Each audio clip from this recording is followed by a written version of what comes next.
Assassin's Creed, a franchise I've been playing longer than I haven't. It is one that I have a muddy history with. It's the games that got me into parts of history like the Renaissance, the French Revolution, and caring about the 7-Year War. It's also the same franchise that felt like it lost its way when trying to stay alive because it had learned all the wrong lessons. It went from a series that I looked forward to on a yearly basis to one that makes me feel nothing but disdain when I see a new product by Ubisoft. It's a franchise that I grew up with and loved deeply, but also have a massive amount of hate towards the way that they had treated the small open world title that has some stealth mechanics mixed in with it. Today I want to talk about Assassin's Creed, what made the old generation special, why Origins was necessary, what made Valhalla the scapegoat for many of us, and lastly, can this franchise be saved by none other than Assassin's Creed Shadows?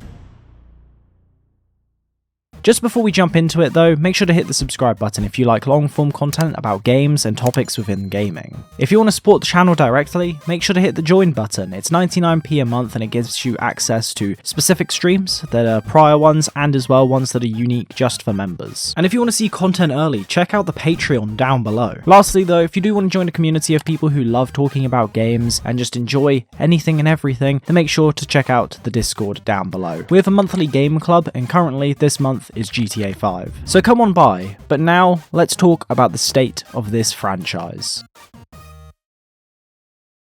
Right now, the fanbase of Assassin's Creed is split. However, most are still hurt. We have one side that I fall more onto, which loved the original games, maybe struggling with some, but for the most part, our pride and joy of the franchise released a decade ago. The other side loves the RPG trilogy and thinks Odyssey and Valhalla are some of the best games ever made, let alone the best within the franchise. However, there is a third split, which I would classify myself as, which is a fan of the franchise as a whole and feeling as if we've been made a fool of by Ubisoft. I loved almost every single of the original style games, which for simplicity we're going to call the mainline series of anything before Origins. Everything besides Syndicate I personally loved and enjoyed. Origins was an amazing change of pace, gave us a likeable main character with a righteous story, but started to lose me with Odyssey. It was the first game of what was to come of the new version of this franchise. I played it, found moments of enjoyment, but overall it was going off the rails. But Valhalla was what truly was the stab in the heart for me.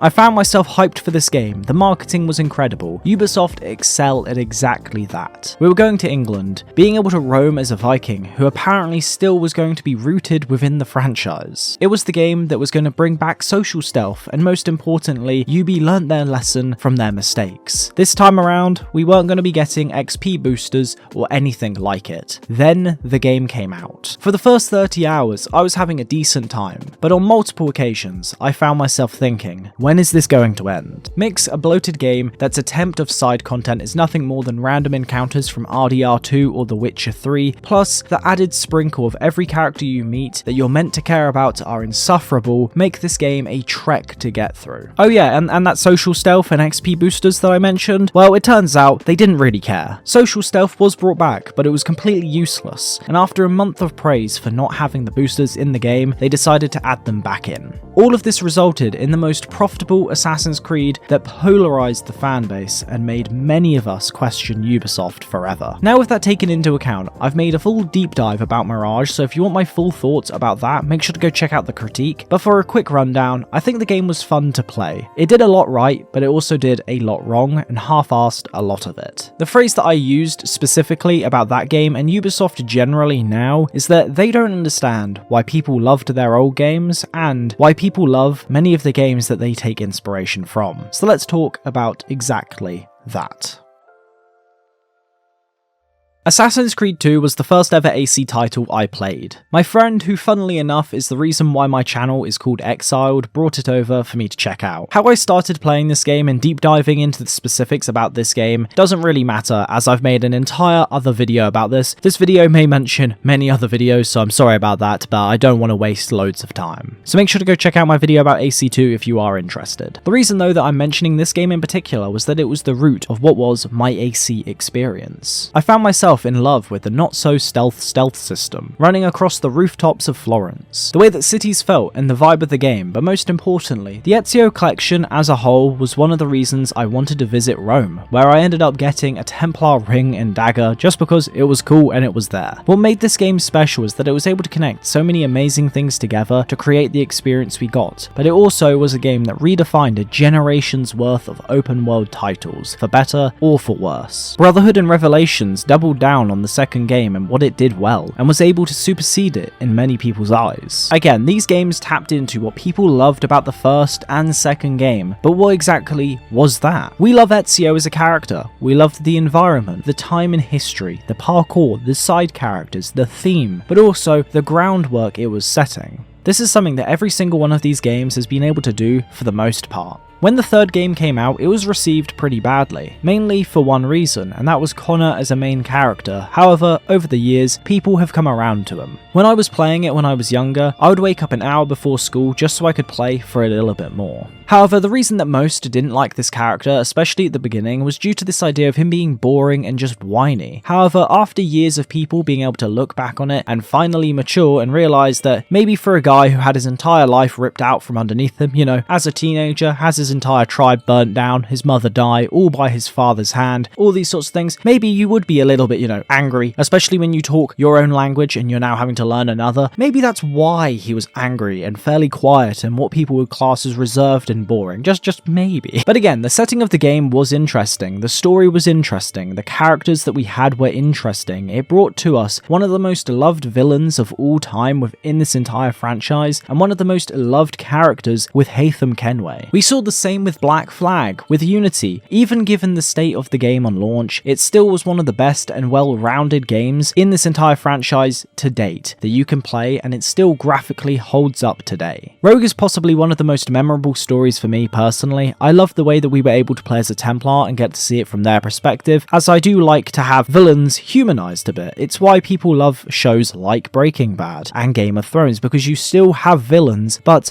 they're being humanized. You get to understand their motives and understand way more about them. Syndicate was one of the only ones that I struggled with personally, as I didn't like Jacob. Evie was all good, but Jacob was just annoying. London was also a cool location to have, but the streets were way too wide, and it meant the parkour couldn't flourish. And personally, I'm not sure about other people who are from Britain, but I've heard enough about the Industrial Revolution. I don't need to hear about it even more within Assassin's Creed. I don't know about you, it just wasn't something that was my cup of tea per se, but I might give it another shot at some point in the future. However, it wasn't just me who felt this way. The franchise as a whole needed a change, as people might look back on Unity and Syndicate and love those games now, but at the time they weren't received well, and the fan base was not exactly the most, pleasant to be around. It was the case that a lot of hate was going towards Ubisoft. After Syndicate and Unity's issues, the franchise came to a halt, didn't release a game, as the fans were getting bored of the same old formula. The fact that both Unity and Syndicate also at the time weren't received overly well led to what a lot of people classify as the downfall of this franchise. What people loved about these games is that it was set in an interesting time in history, gave us a stealthy experience, gave us an Illuminati-esque story with the two big rivals up against each other in both the modern day and throughout the history. It gave us interesting characters, stories that tell the overall plot, and stayed somewhat grounded to what was already expressed as the canon and lore of this franchise. And that all led us to the game that has a lot of people split nowadays, but at the time was received amazingly well, with Assassin's Creed Origins.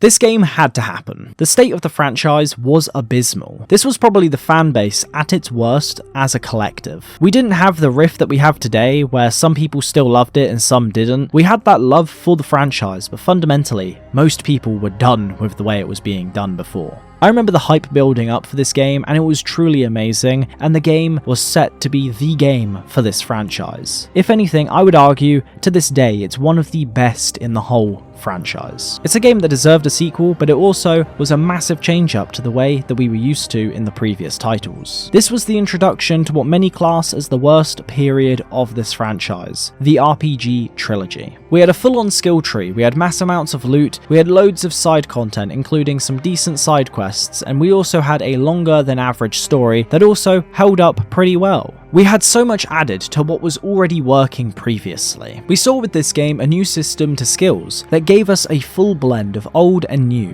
which also came with a new combat system that included bows. All of this just added to the experience. We ended up meeting characters throughout history such as Cleopatra and Julius Caesar, which were done amazingly. However, it definitely still had its shortcomings. The list isn't exactly long, but it does exist. The biggest criticism that I had around this game was the sheer amount of loot, which, to the game's credit, for as much as I hate Valhalla, Valhalla at least fixed that issue. Outside of that, the combat system that I mentioned wasn't particularly outstanding. It was new, but it was nowhere near as polished as it probably should have been, but at the time it was way more experimental and just testing the groundworks for what was later to come. Truly though, what made this game amazing for many of us is that it did all of those things that I mentioned earlier that we loved about the franchise, but in a new form. It was a great historical setting with ancient Egypt, and with that, the setting itself was wonderful. Outside of Japan, this was the most requested location for a game within this franchise, and they nailed it. The scale of the pyramids is something to behold to this day, and Ubisoft, for all of their issues and everything like that, one thing that we can all agree on is they do a really good job when it comes to building worlds themselves. They may not have tons of stuff to do, but when you look at stuff like Unity and the way that Paris is, it's truly impeccable. The stealth experience was there and wasn't as good as something like Unity and didn't have the social stealth aspects that we had had within the franchise previously, but what it did have worked well for the game that it was trying to make. And personally, I actually rather enjoyed it. It was within the same feeling as something like Metal Gear Phantom Pain, but with way less seriousness put onto its stealth and way less stress. Don't worry, I'm not saying that it's anywhere near the stealth systems of a Metal Gear game. I'm just saying that that's kind of how I feel when it's like an open world stealth game, I guess. That's kind of like the closest thing I can connect it with. We had a massive overall plot showing us the origins of the Creed and what the Templar Order was before the Templars existed. That aspect of the game was one of my favourites. We had the start of the new modern day that actually became pretty decent considering what it used to be within, everything after 3, and Valhalla's best aspect in my opinion was its modern day. The characters of Bayek and Aya were some of the best that we've had, and Bayek is the only character that the fans have truly said needed a trilogy. One thing that you'll always see about that game in particular is that Bayek deserved his trilogy. Sure, all of these other characters, we would have loved to see more of Edward, more of Connor and whatnot, but really, we all loved and wanted to see more Bayek. We got to witness his heart-wrenching story, one of the first that we've ever seen someone having to witness the loss of someone like his son that we saw within this game. All the rest of them, it's typically you witnessing the loss of your parents and whatnot. The most important aspect, though, of this game is that it was grounded still within the lore of Assassin's Creed. Sure, there was some quirky moments, but fundamentally they never felt as if they were out of place. So we do know that they can do it. We know that they can jump into the RPG side of gaming and do it reasonably well, and respect the fans as well, and people wanted that new way of playing and they actually enjoyed it, especially at the time. But what exactly did they do? Well, they released the most RPG AC game to date that does all of those aspects of Origins and turns them up to 11, but removes all of what I mentioned that we loved about this franchise. Which brings me to Assassin's Creed Odyssey.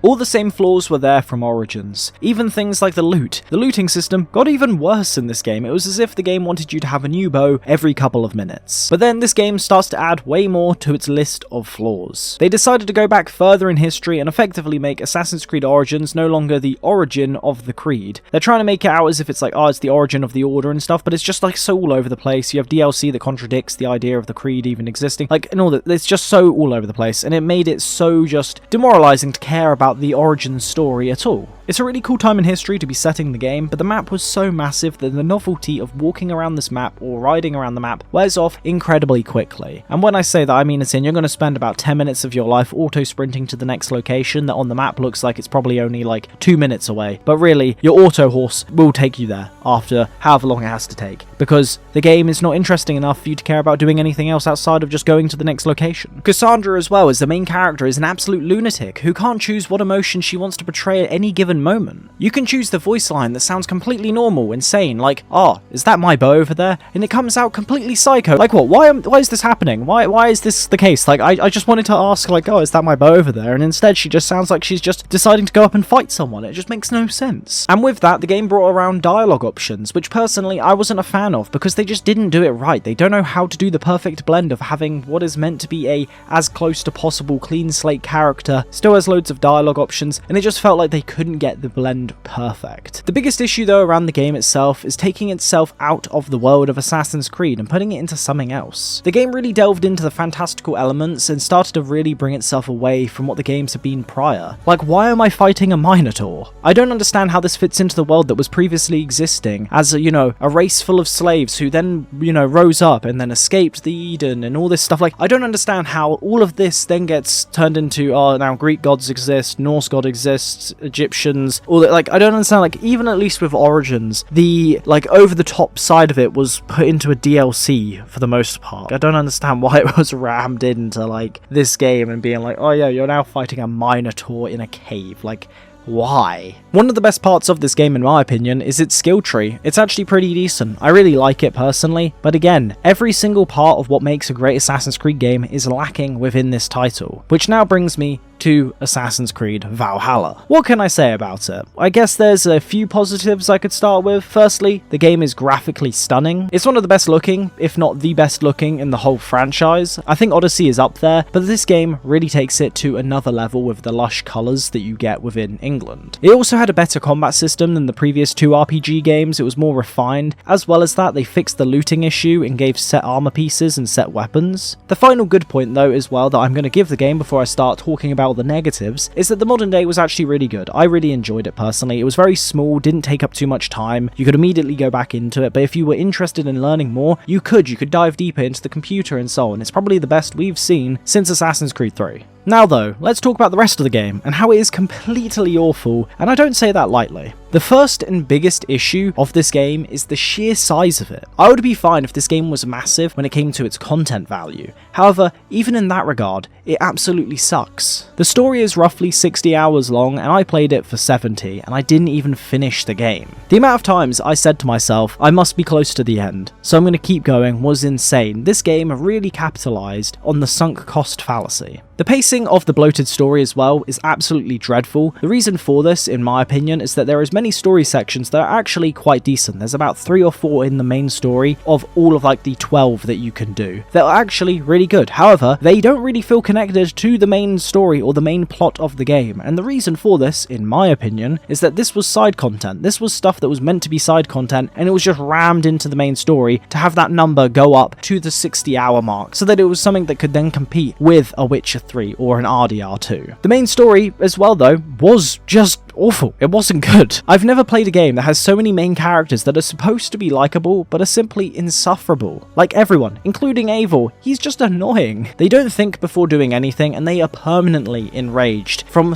what seems to be like an entitled point of view, especially when you get to the latter half of the game, they're just permanently angry and believe they deserve things. Like Eivor is like somewhat likable at that point, but like almost every single character outside of that is just completely unbearable. The reveal of who the main villain is as well was incredibly bad. I thought it was going to be something like the King of Norway, but nope, instead it's Alfred, the guy who doesn't want to be a part of the Templar Order and all this. Like, come on, like, why are we being given this? Give us an actual good villain. We know that Ubisoft can create good villains. Why are we getting this? And this game goes even more off the rails with taking itself out of being grounded within the franchise and makes the main character the human embodiment of Odin. Like, cool, but why are we having every single god from every single part of the world as a part of the Assassin's Creed lore as some Isu? If you're going to do that, fair enough, but why am I going to Jotunheim? I don't really understand why I'm doing some side quest that's sending me off to go deal with some massive tall blue people. Like, I don't understand. If you want people to start learning about Norse mythology, fair enough. But it just feels like it's in the game for the sake of it being in the game, rather than it actually serving any utility to progressing the story or progressing the main character or progressing anything outside of just getting that 60-hour number to the 60-hour mark. It was also a game that claimed that it was a return to form, as it was claimed by many content creators and Ubisoft. We knew that it was going to be a Viking game, but when the claims were being made around stealth being a bigger part of this game, social stealth being brought back and how it would actually be useful was incredibly misleading. Let alone the fact fact that they gave very specific creators access to this game, the ones who would, blow up the numbers of saying how good it is, but very few also mentioned, and I actually respect these content creators who called out the fact that it did feel as if they were playing very specific segments that were highlighting really what the fans wanted to see, but then when you play it, it's just misleading. And then on top of that misleading marketing, let's talk about the XP boosters that I mentioned earlier. I won't go into detail about this as I have done so many times in previous videos. They literally pulled an Uno reverse card on this scummy transaction bullshit. Let's just call it out for what it is. They decided to go Uno reverse. We might have been able to get all the good rep for not putting it in the game when the game launched, but now, a month later, we're taking back on our promise because we want to make $1 billion.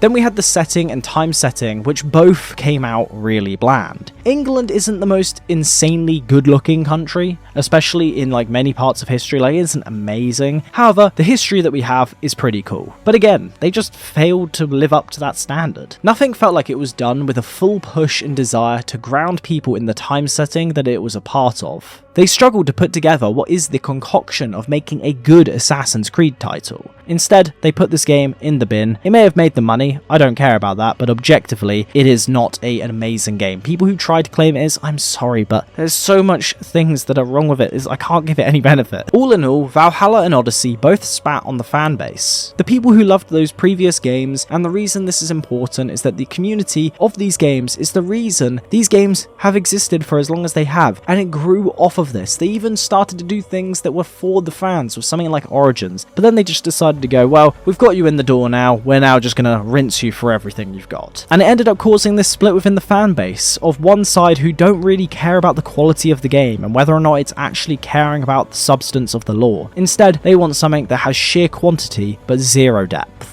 I'm not going to spend much time talking about Mirage. As I said, I made a critique about it, go check that out if you are interested, but it does do a good job in ticking many of the boxes of what makes a good Assassin's Creed game. However, it also makes many of the same mistakes. They had a relatively boring story that didn't really make any sense until you had completed it, which is a massive turn-off for anyone who is actually interested in, indulging themselves into the story and then finding out that most of the missions just feel like you're doing a go here kill this person quest until you actually get the plot revealed to you at the end of the game. What we've seen over the final few years of Assassin's Creed was a kick in the face to the people who loved AC growing up, but there might still be hope. Mirage seemed to be taking a step in the right direction, and we all now know of AC Shadows. It will be the RPG AC but set in Japan, so basically we should be getting something along the lines of a samurai Assassin's Creed game, which should be pretty cool and badass, and hopefully it has some good stealth alongside it. So let's talk about the future and the next game that has its entire shoulders weighed down by fan expectation, especially since this game is one of the ones that people wanted to see years ago with the old style of Assassin's Creed.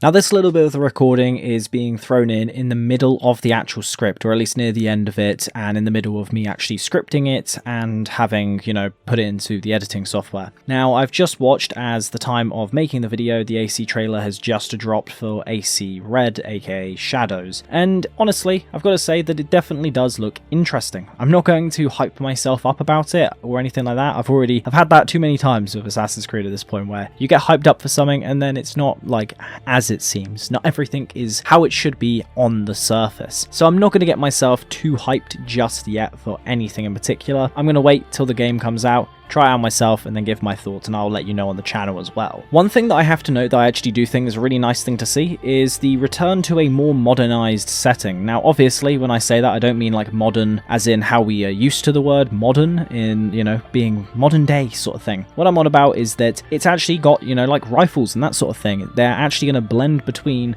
the medieval entering into those more, I guess, not industrial age, but when you're getting into that in-between zone of when, everything's becoming a bit more revolutionary and everything. So it's definitely going to be interesting seeing how they handle that in this game. And honestly, I'm glad to see it. I'm happy to see it, because as much as I do think a lot of people were, I guess, becoming a little bit sick of it in some ways, but I don't really think too many people were sick of it with things like Assassin's Creed 3, Black Flag, Rogue, Unity, Syndicate. I don't think people were necessarily sick of that sort of thing, but there was definitely this desire to go to a more, traditional style combat of medieval-esque fighting. And they did that, and they've done a lot of it, so hopefully now we're going to get a blend, and it's going to be interesting to see how they actually handle that. Now, as I said in this video, and obviously because of me recording it in different points, I didn't want to necessarily say 100% that there was 2 characters. I do discuss it as being that there is 2 characters, at least that's what's leaked about it, and obviously we've now got that 100% confirmed. So we've got the Brute and then an Assassin,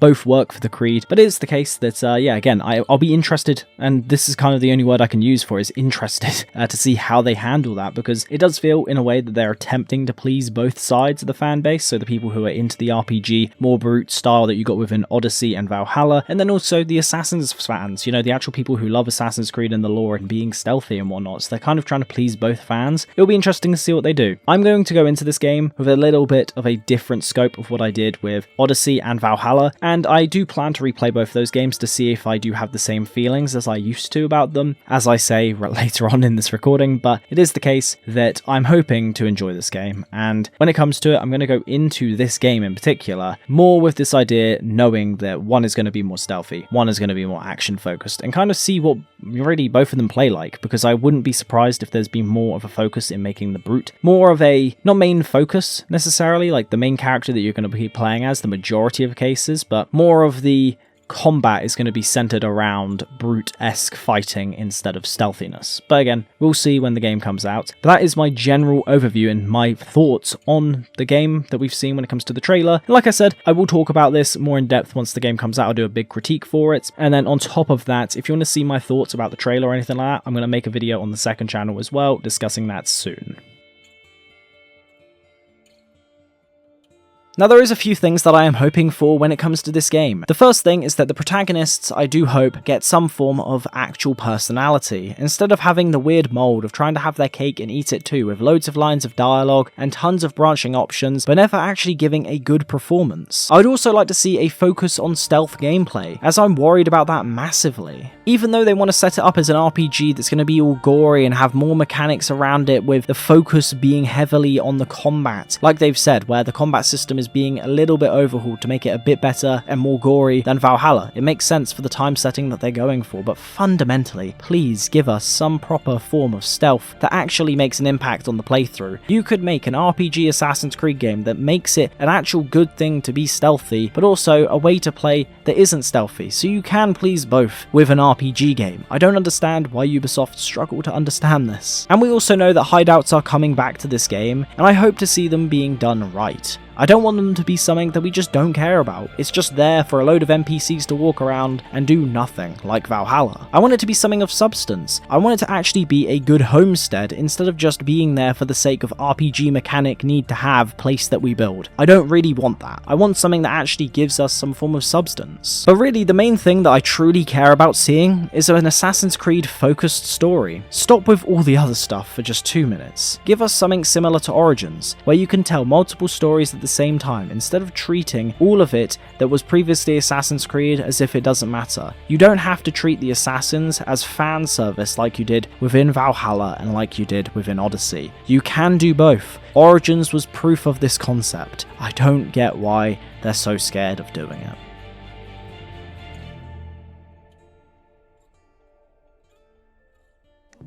I want to give my honest thoughts though about answering that question that I mentioned in the title. Can it be saved? Which I think the answer is no. And it's been no for a long time. It isn't the same thing as it used to be, and it probably will never be that. We know that they plan to make way more RPG titles, and Mirage was basically a one-off. As much as I would love to see more from this franchise that makes me feel those same feelings that I got from the old games, I'm not going to keep my hopes high, as I honestly don't have many hopes anymore for this franchise. Will I get Shadows when it launches? Probably, as I can tax write it off, but also I can then play it and make money off the video. So I probably will pick it up, check it out, and hopefully I'll enjoy it. I'm going to try and play it for what it is. I plan to replay Valhalla at some point in the future to give myself that view of playing the game purely through the perspective of it being a fun Viking experience and see if my perspective changes. So stay tuned for that video. But when it comes to it, I'm hoping that Shadows is a good game. But honestly, what I'm expecting is it to be another RPG Assassin's Creed that makes a lot of us feel as if the name Assassin's Creed shouldn't be in the title. I hope that I'm wrong though, and I'll be gladly corrected. With that all being said, if you guys did enjoy this video, make sure to leave a like on the video. Hopefully it was something interesting. I wanted to get this video out for, the the time where the hype is here for the new trailer and so on. So yeah, let me know down below what your thoughts are on this game and what's going to be happening for the future of the franchise, where you are when it comes to your thoughts and opinions on it. Make sure to subscribe to the channel as well. Like I said, I upload videos about games and topics within the gaming world. The next video is going to be around the idea of actually tackling that subject of, was gaming better when we were younger, and where this mindset comes in. If you do want to support the channel directly and you want to get early access to videos like this, then check out the Patreon as well. Check out the Discord down below if you do want to join our community. And lastly, make sure to go check out the second channel, Chatting with Exiled. I am uploading weekly over there, lower level quality, but I want to get out more thoughts, more opinions about more up-to-date stuff. Now, with that all being said, I'll see you guys in the next one. Have a good one.